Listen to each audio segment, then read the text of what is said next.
Hi everybody, this is Scott Dudley from Funnel Fella Radio, and today I've got two special guests, Stan Phelps and Dave Rendall, who are both based in North Carolina and are certified speaking professionals and also the best-selling authors of the Goldfish series. Thanks for being on the show, Stan and Dave. Are you ready to rock and roll? Absolutely. Let's ready go. to turn it up to 11, right, Stan? Yeah, let's crank it up. Nice. All right, so let's start off with your background and how you first got into public speaking and writing books. Yeah, so I'll start off first. So I spent 2 decades in marketing, started out on the agency side working in sports with IMG, and then I spent some time on the brand side with Adidas and the PGA in golf, and then went back to an agency where I did experiential marketing, creating kind of live experiences. And I just saw that marketing was changing, Scott, and I wanted to be part of that change. And that caused me to go on a journey that I never thought would be now over a dozen books in a series, but it started me down the pipe of what was originally the Purple Goldfish. And for me, I used to be a nonprofit manager and help people with disabilities to get job opportunities, and started doing some training in my community on leadership and things like that. Became a college professor, teaching leadership, mostly non-traditional to adults, and just started getting inquiries on doing small speeches nearby, doing them for free, for a gift card. That kind of stuff. And those led to invitations before I even really would have said I had a business. Just said, hey, can you come do that talk at our conference? And then they offered to pay me money, and the money was ridiculous to compare to what I was getting paid for my regular job. And so I was like, hey, this is a thing. So I started, put up a website, wrote my first book, and started putting it out there. And that's been about 15, 20 years now of just traveling around the world doing presentations. I did my first one in Australia way at the beginning of the business. In fact, I don't think the guy could pay me even my expenses, but he found me another speech where they could pay me. And so I went thinking it'll just be an awesome trip and I'll be able to say I'm an international speaker. And I've been back almost every year for the last 15 years to Australia, been all over the country, worked for the government out there, helping educators and things like that. So it's been a great ride. Awesome. All right, so when did you guys first meet up and how did you get together in the first place? So I moved to North Carolina just about 8 years ago, just as the first book in the series came out. And within about 1.5 years of being here, we met at an event. Wine Down Wednesday. Yeah, called Wine Down Wednesday. And there was this guy who is, he's over 2 meters tall, by the way, who was wearing head to toe pink, which of course, I've got to say there's a story there somewhere. And I started to learn about Dave, and his platform is called Freak Factor, and which is really about leadership and I would say more personal development. And I just saw how that would just be magnificently applied to marketing. And that started, 6 years ago, we started talking. And the book now is a little over 2.5 years old. Perfect. Okay, so let's segue then into a little bit about your Goldfish book series and why there's so many different colored goldfish. I think looking at your website, there's 12 different colors. Is that right? Well, there's 10 different colors, and now there's some takedown books. So there's 16 different books in the series. Okay. But the goldfish really just represents the idea that little things that you can do can make a big difference. The average size goldfish is about the size of your thumb. The biggest in the world is nearly 50 centimeters, which is 6 times the size. And really the only thing that affects how they really grow that you have control over is how you purposefully set out to differentiate yourself. And so it's just a metaphor. Now, all of the colors have significance. Pink, I'll let Dave explain why pink. So pink just started. I mean, the reason when Stan said, hey, let's do the Freak Factor for marketing, which is basically what pink goldfish is. And just a quick thing on that. Freak Factor is that your weaknesses could be strengths. I got in trouble my whole life because I couldn't sit still and be quiet and do what I was told. And now people pay me to stand up and talk and run my own business. So Stan says, hey, that would apply to business as well. Their weaknesses could be strengths as well, that they're so small, that seems like a negative, but they can be more flexible and adaptable than a big company who's going to work a little bit slower. And so you combine that, and Stan was like, well, it's obviously going to be pink goldfish, because this is a mild amount of pink today, but I've got my pink goldfish on. I've got my pink hair for Breast Cancer Awareness Month last month. Now the tattoos are pink, so there's always some pink on there. My wedding band is pink. My glasses are pink. And that's because I have 3 daughters, and I tell these jokes in my speeches about how they're gradually turning me into a woman, and just started wearing more pink. And then it became an awesome branding thing. It wasn't a genius marketing decision. I wasn't like, you know what I'm going to do is I'm going to brand myself as the pink guy. But I started with a pink shirt, and then some pink shoes, and then I added some pink pants. And there's a lot of people that look like Stan and I that do what we do. In fact, you and Stan have some surprising appearance similarities.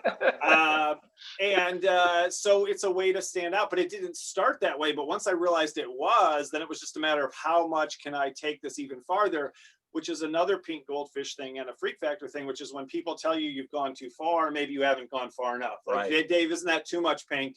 It's like, oh, well, if you think the pink pants were too much, you haven't seen the full pink suit yet, or you haven't seen my pink hair yet, or we're about to go farther, because it makes you so much more memorable when you maybe push against some of those conventions about what's enough, or what's the right amount, or what's the industry standard for the way to do it. Yeah. And Scott, it's really about the idea that, any form of deviance, right? Anyone standing out is going to be noticeable, but it's also going to, it's going to force people to say, hey, maybe you should calm that down.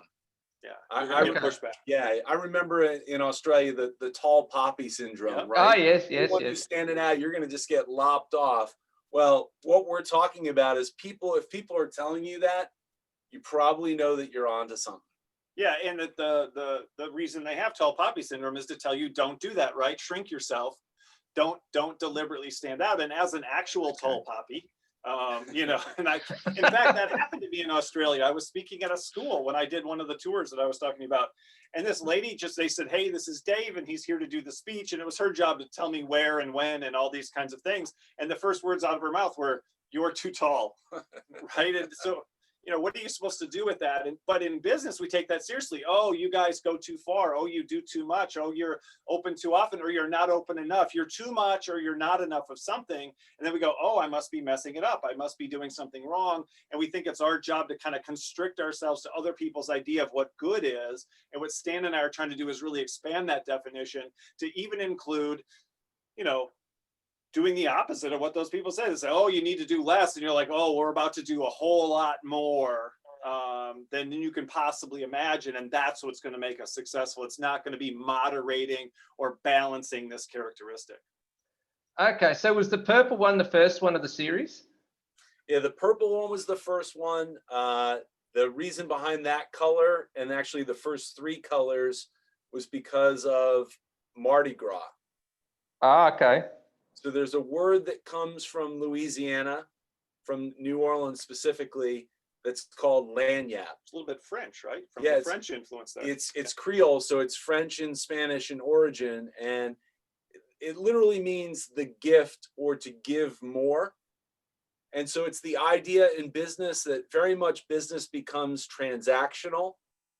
And so what I write about is the idea of when you're delivering that experience, how you purposefully do a little something more to honor the relationship, right? And try to go above and beyond just the transaction. Okay, so after the first book, did you have intentions of writing another 15 books, or did that just sort of happen? No, not at all. I thought maybe there was a trilogy. Right, there. That was the 3. So Mardi Gras is purple, green, and yellow. And gold. Yeah. So Stan thought, I'll probably do 3. Yeah, I'll do Lord of the Rings. It would be a trilogy. But no, it's the answer to that, Scott, is it really has been just a learning as I've went along. And I'll tell you the quick progression. I thought as a marketer that the sun, rose and set on the customer.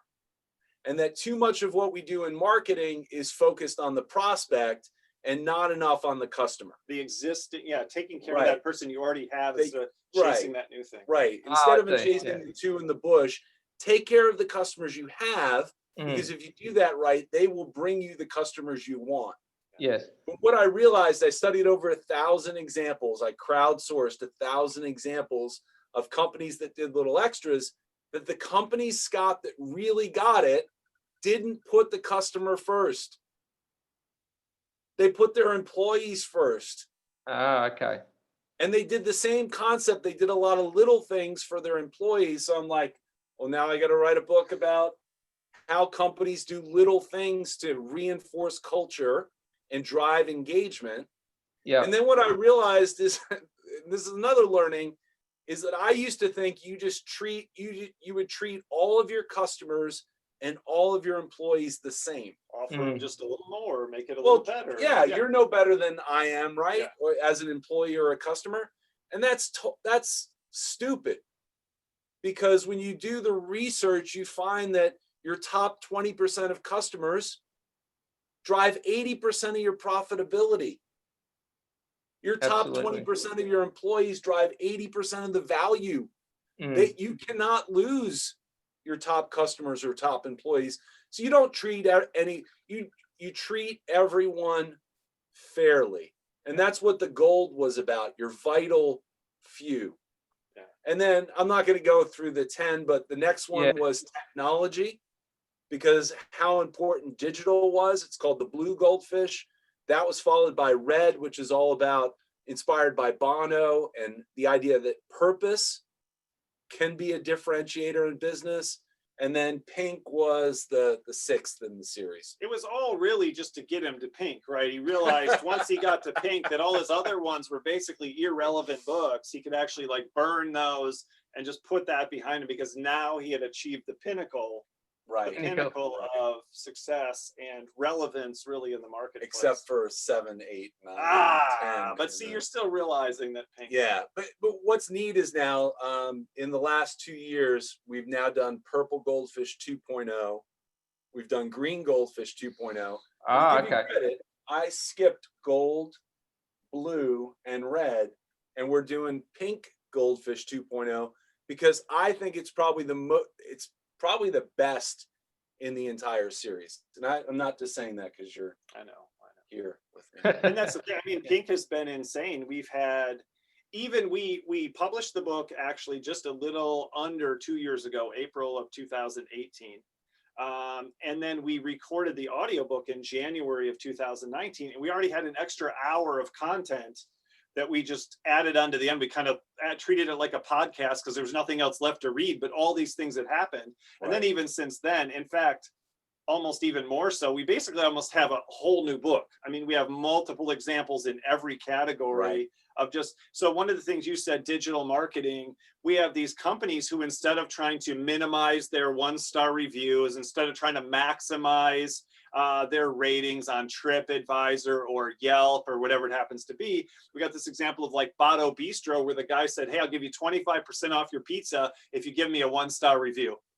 I want to become the worst rated pizza place, or no, worst rated restaurant in all of Yelp. And he succeeded. He got thousands of them, became the worst rated on Yelp, and he did more business in one day than he had done previously in an entire month. And that's not isolated. You say, oh, well, that's goofy and silly, and he did that and it worked. But there's a ski resort in Utah called Snowbird, and they took 3 of their 1-star reviews with no explanation. They didn't like say, oh, but it's not as bad as you think, or let us tell you the other side of the story. They just put 1 star. They wrote exactly what the person wrote, and then they just put a picture of somebody skiing down their mountain in Utah, and we're like, ta-da. And what they did, though, was they picked 1-star reviews where someone was saying it's too hard, it's too difficult, it's too challenging. My life was in danger. Yeah, my life was in danger. And the message is, if you want the bunny slopes, if you want the kiddie slopes, go somewhere else. If you're not ready to test yourself, go somewhere else. But if you're a badass who wants an adrenaline charge, and if you want to take it to the next level, come to us in Snowbird. But they just used the 1-star review. They're not afraid of it. Whereas my friend or my brother-in-law, they bought this little monster truck for their son, and it broke really soon. It wasn't a very monster truck. And when they put a 1-star review on Amazon, they got contacted by the company and said, hey, you know, can we give you a gift card to take that down? That's the normal response. Stop that, don't do that. We want to be 5-star. We're desperate to make sure that rating doesn't go too low because that's all we have. Right. And other people recognize you can have actually more behind that to where the stars actually don't matter, or the stars get people's attention. And so this guy at Botto Bistro, the pizza place, they broke the system, because now when people want to leave a negative review, they don't know how to do it. They would try to stick it to him by giving him 5 stars because they knew he wanted 1 star. So now he's getting good reviews for doing a bad job, but he's getting bad reviews for doing a good job. 3-star reviews, maybe. I don't know. Yeah. But people would give him 1-star reviews when he was incentivizing it. They would say things like, good food at a good price, 1 star, because he wanted 1-star reviews. So he undermined the whole process. And that's what we're trying to teach people. You don't have to play the game. You don't have to follow the rules. You don't have to go with industry standards and benchmarks and best practices. You can make up your own game. And that's actually probably what's going to separate you. Don't follow what everybody else is doing. And that includes just this mindset of what is good. What does effectiveness look like in our industry? Right. All right. So, I mean, my next question was actually, can you talk about differentiated experience, or DX? But I think you've just explained it and hit the nail on the head. I mean, would that be right? Yeah. Why don't you do Draft House Cinema? Alamo Draft House. Yeah, that's a great example of differentiated experience. Here's the thing: is the idea is we do a really bad thing in marketing, which is this idea of benchmarking. We look at, Scott, whoever is the leader in our category, and we try to methodically break down what makes them successful. And whether we want to admit it or not, what do we do next? We start to emulate what they do, right? And that doesn't lead to differentiation. It leads to sameness. And here's the thing: the other mistake we try to do is we try to be all things to all people, right? As opposed to really finding who our target is and really to deliver to them. But what Dave's referring to is, we think you should spend a little time on the anti-target market and find ways that you can actually maybe antagonize, poke the bear a little bit, poke the fish. And so there's a great example from a movie theater in Austin, Texas. It's called the Alamo Draft House. Entertainment Weekly said best movie theater in all of America. They're passionate about, the movie going experience. Yeah. Well, when you walk into the theater, into the auditorium, it's a strict no talking, no texting policy. Well, there's a woman who violated it, and they don't give you your money back. They just throw you out because she was talking and texting. And she left a scathing voicemail, Scott. I mean, she lit them up. For minutes. I mean, it takes a long, we read it in our speeches. It takes a long time to get through it. Yeah. Now, what do most businesses do to Dave's, can you, here's a gift certificate. We apologize. Bring your friend next time. We'll give you a great time. Right. Because they don't want the negative word of mouth. They don't want the bad online review. Well, that's not who the Alamo Draft House called. They called their attorneys. And they said, can we use this? And the attorneys immediately said, look, she knew she was being recorded. Yeah, she left it on a recording. It was a voicemail message. Recording her. Right. And they created a PSA out of it. It went viral. It got covered by a lot of major news outlets. It's still on YouTube. You can still, it's got millions of hits on YouTube. They show it at the beginning of their movies. Yeah, it's now to basically say, Scott, don't talk or text. We'll kick you out, and we don't care. Right. And the idea is, let's focus on the people that we're for and create a better, more differentiated experience for them. And the more that we push away the folks that we don't want, we're going to attract the ones that we do. And it's also about fulfilling your promises. Everybody offers a differentiated experience.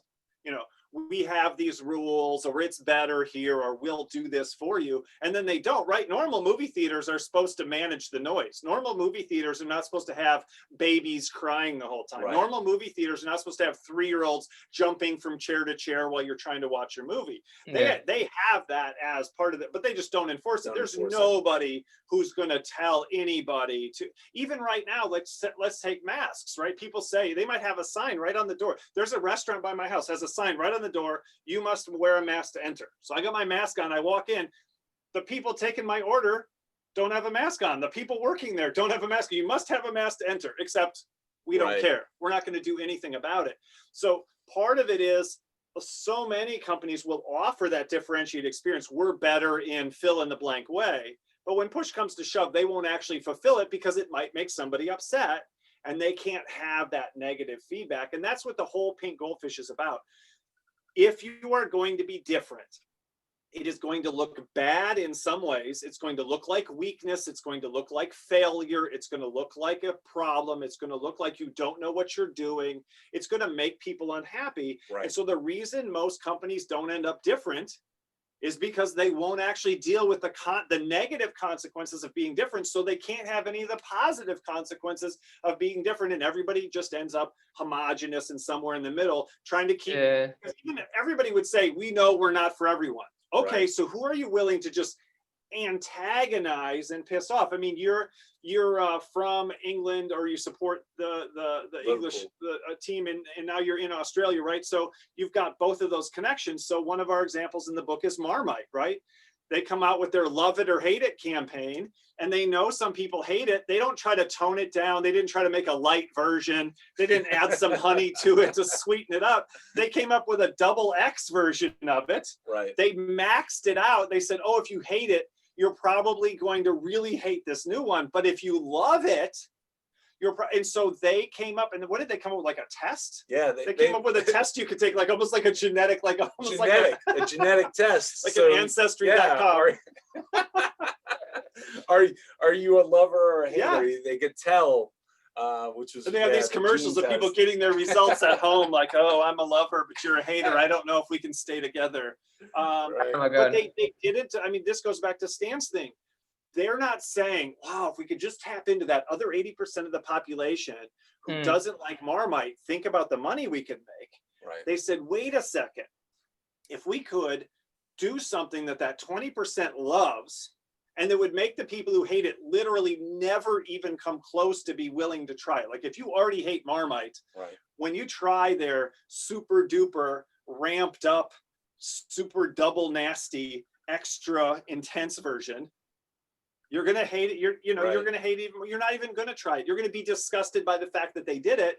Meanwhile, most of the people will be like, finally, something new. I've been eating this Marmite for years, and it's been killing my taste bud. Like I need a better version so I can finally taste it again, right? So they're going to be excited about, ooh, I'm that kind of person, right? So they really tapped into that, but they made a lot of people unhappy. A lot of people hate, they hate Marmite, right? So that's a great example of doing that, of that polarizing, antagonizing effect. That's how you differentiate. In Australia, it's Vegemite. I think Marmite's it's English, isn't it? Or is that the same thing? UK, yeah, same difference. Oh, and I tried it when I was there. That was like one of these little tours, going down the Great Ocean Road or whatever, right? And so they stop for a snack, and they give you one of the little cracker pack that's got, in America, it would have a little cheese or something, and it had a little Vegemite. And I'm down for trying anything new, right? I'm a traveler. I'm into new experiences. So man, first of all, nobody gave me instructions. So I took all that Vegemite and put it on a cracker, about this big, just put it on there 2 times as thick as the cracker, and had no idea, like it's brown. I don't know. Is it sweet? I don't know what it is. Put it in my mouth, and oh my God, I think I was tasting it for the next week and a half, right? You would have been, yeah. It's like just pouring a salt shaker straight into your mouth, Awesome. Yeah. All right.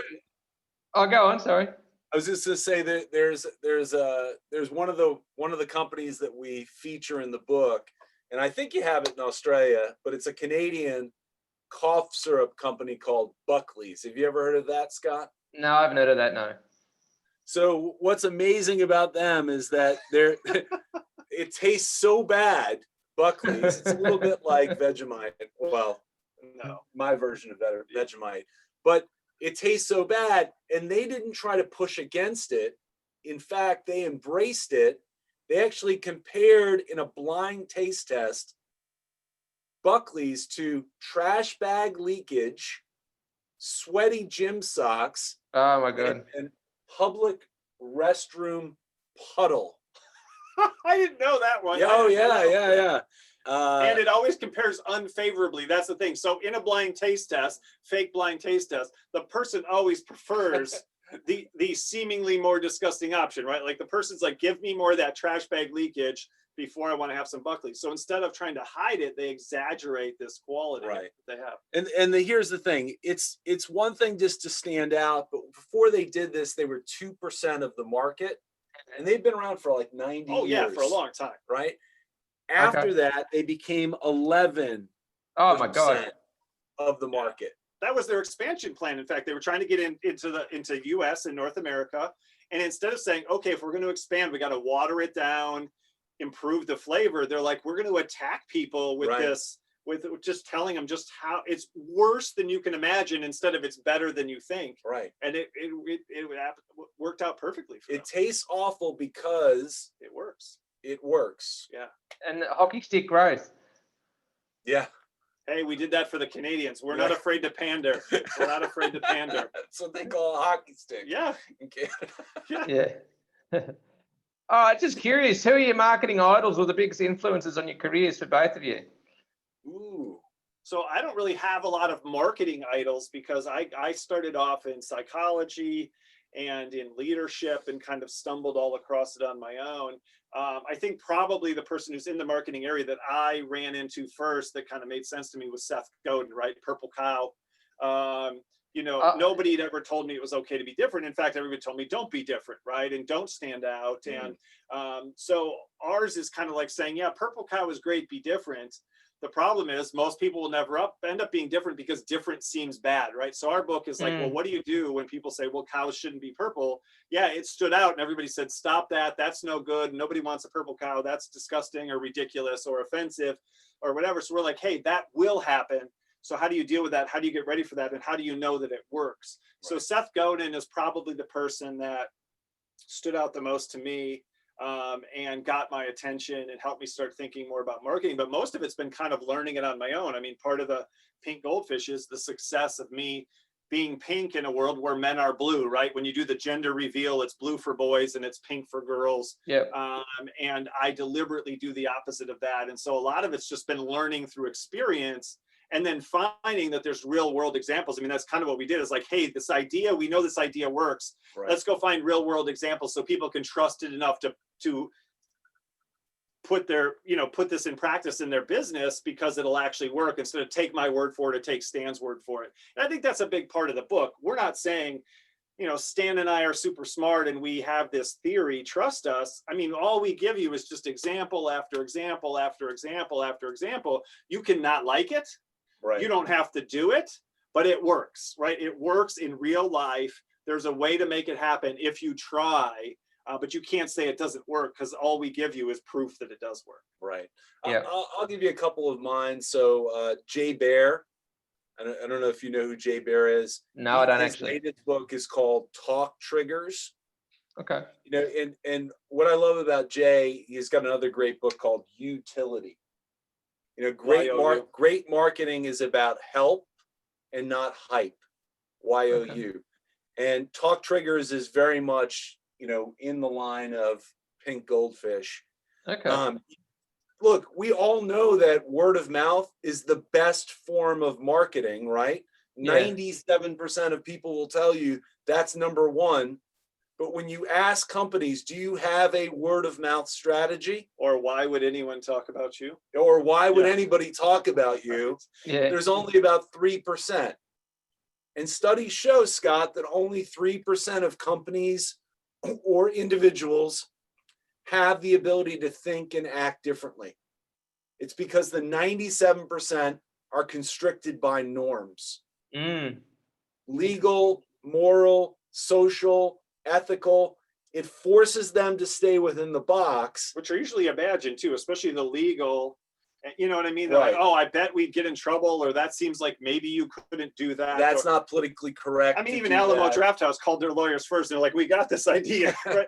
But that's the thing. We want people to at least ask that question. Call your lawyers and find out. Right. You know, a lot of those restrictions are imagined, but then and that's where the social comes in. Well, if this worked, other people would do it. If this was acceptable, other people would do it. We're waiting to kind of see, and that's why we use examples, but also we want people to challenge that. Right. And here's the thing. It's my belief that, you know, marketing used to be so much about, or branding used to be about what you told people you are. And that's no longer the case. Your brand isn't what you tell people it is. It's what people experience. It's how they feel when they have that experience, and most importantly, it's what they tell others about that experience. And so what we're trying to get people to do is, look, don't try to market yourself as what you aspire to be or what you think is correct to be. Yeah. Market yourself by being a better and more authentic version of yourself, which may mean you're flawed in some ways. Well, it definitely will mean you're flawed in some ways, right? At least based on some people's perspective. Yeah. And we're saying double and triple down on your flaws, the things you inherently are, or the other way to do it is purposefully not follow the crowd and do less or the opposite of what everyone else considers as normal. I'm not sure if you're familiar with, I think it's Jim Camp. He talks about being, it's okay to be unokay. You familiar with Jim Camp? I love it. No, I haven't heard of it. We'll check it out. But I just wrote about Burger King in the last week. And one of the funny things that they did was that in the last, about a year ago, they came out with unhappy meals. Yeah. In Australia, it's Hungry Jacks. Right, Hungry Jacks. Yeah, it's correct. It's starting to turn back to BK, no? Is it still Hungry Jacks? It's still Hungry Jacks, yeah. No, it's a licensing thing. Somebody there owned Burger King, and so they just had to, it's Hungry Jacks is Burger King, but it's just got to be called that. So, and yeah, that was their thing. It's okay to not be okay. Right. You're not happy all the time. And here's the other thing. This is why I wrote about them last week, and you saw this. In the UK, Burger King said, hey, it's okay to order from McDonald's. Yeah. Right? They were encouraging people to order from McDonald's. Right. And KFC and Taco Bell. And it was because, hey, look, we're hurting right now. Our employees are hurting. Support the industry. Support the employees in your community. Support local restaurants. Yeah. Right. They're like, we still think the Whopper is best, but it's not a bad idea to order a Big Mac. Yeah. Right. And that's totally opposite of what we think about. When you read that, you have to stop. A Burger King ad that says, eat Burger King, Burger King's tasty, the Impossible Whopper is just as good as the regular Whopper, whatever, you just go right by that. You certainly don't talk about it. Right. But when you read that ad, first of all, it just stops you in your tracks. Why is Burger King telling me to eat a Big Mac? Why are they telling me to go to McDonald's, or Macca's, as you would say, right? So for brekkie. So they did that, and I think that's the other reason nobody talks about people, because people want to be talked about, but only positively. So we love word of mouth, but we want it somehow to only always be positive, and for no one ever to be upset. And so then no strategy is going to get you that. Right. So every strategy, some people might, some people, no. Let's be safe. When the lady talks bad about Alamo Drafthouse to all her friends, first of all, they learn not to go there because they're losers who talk and text during the movie like she is. And anybody else that she talks to is going to learn, I want to go there. They kick people like you out of the Alamo Drafthouse. Sign me up. That's the only place I'm going to see movies now. So she, with her negative word of mouth, is attracting the right people. And also, they don't want to kick people out every time. That's actually a really frustrating thing to have to deal with. She's repelling all of the people that shouldn't go there in the first place. So one of the things I think worth asking about, and this goes to the antagonizing strategy and also the opposing strategy, it's really everything, is who is going to talk badly about you? And this is crucial, but when they do, it will cause people to see you as attractive, right? That place is the worst. And as they explain why, that ski resort is the worst because the routes are so challenging and almost impossible and they're not very well groomed. And then somebody goes, what's the name of that place again? And somebody else says, good, I won't schedule my vacation there because that's not the place for me, right? Yeah. So negative word of mouth is something you actually want to stimulate, because remember, people who feel negatively tell more people. And so that's usually what we're afraid of. So don't ever make anybody upset because they'll tell more people. No, make the right people upset. They'll tell everyone and even post a review that can be seen by anybody online. Right. And it will do exactly what you want to do. It'll push away the wrong people. Somebody one time, I wear all the pink, like I said. And one time I was doing a pitch for these people who wanted a speaker. And we got all the way to the end. And the lady said, are the pink pants optional? And I was like, well, no one's ever asked me to do a speech without pants before, but I'm into it. I'm open to it. You know, does that include extra pay, or where are we going with this? And really my response was, if you can't handle the pink pants, you probably don't want to hear the message. Do you know what I mean? It's a surface thing that sends you a message about what you're probably going to hear. And it does weed out the wrong kinds of people, right? It pushes away the wrong kind. Whereas other people are like, hell yeah. I mean, it's part of what, like Stan said, Stan came up and talked to me because he's like, what's the guy in all the pink up to? Whereas everybody else there was wearing their khakis and their golf shirts, and they looked appropriate and successful and professional and all those things. But Stan was like, you know, I don't know. And that happens to me all the time. So I think that's a great thing to think about, is what is that thing going to be for you? Absolutely. All right, guys, just to wrap up, where can people go to find more about your services and or your products, on your books as well? So for me, it's drendall.com and stanphelps.com. Perfect. No. He's got Stan Phelps. You know, I got a beef with the British. What's that? There's a David Rendall in England somewhere who's had my website for the last 20 years, won't do anything with it and won't sell it. It's been under construction for the last 20 years. Oh my God. And so I don't have davidrendall.com. So it's drendall, drendall.com. There's also a British opera singer named David Rendall. And there's a Canadian actor named David Rendall. So lots of fun David Rendalls around the world. But you're big in the Commonwealth. Yeah. There's a town in the Orkney Islands off the coast of Scotland called Rendall. So that's a little bit of the origins of Rendall. Okay, interesting. Very British. And you can find pink goldfish on Uncle Jeff's site, Amazon. Amazon.com. Yeah, of course. Yeah, perfect. All right, that was probably the most hilarious podcast I've ever done since I started this podcast. So it was a pleasure to have you guys on. Thanks for sharing your insights. And yeah, we'll catch up with you soon. Awesome. Thanks, man. Thanks, Scott. All right, see you later.